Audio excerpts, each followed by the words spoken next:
વરસાદના માહોલમાં મુઠિયાની મજા। જય માતાજી ડાયરાને વેલકમ ટુ ન્યૂ બ્લોગ। આજે આપણે તૈયાર થઈ ગયા હતા, મંદિર જવા માટે નીકળી ગયા। બીલી અને ફૂલ તોડ્યા, તે પછી આપણે મંદિરમાં ગયા, મહાદેવની પૂજા કરી, ત્યાંથી આપણે ઘરે આવવા નીકળ્યા। ઘરે આવીને ચા નાસ્તો કર્યો, તે પછી આપણે વિડીયોની સ્ક્રિપ્ટ લખી। બપોરે જમવામાં આજે પૌવા ખાધા।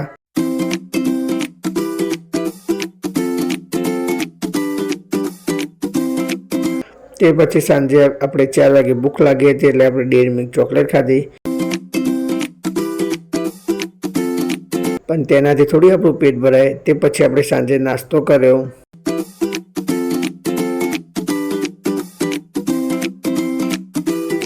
તેના પછી દૂધ લેવા ગયા, પણ વરસાદમાં આપણે પડી ગયા। આવીને દીવો કર્યો માતાજીનો। મમ્મીને કીધું વરસાદનો માહોલ છે, કંઈક સારું બનાવ, તો મમ્મીએ મુઠિયા અને ચા બનાવ્યા। તે પછી આપણે ચા અને મુઠિયા ખાધા, બહુ મસ્ત હતા।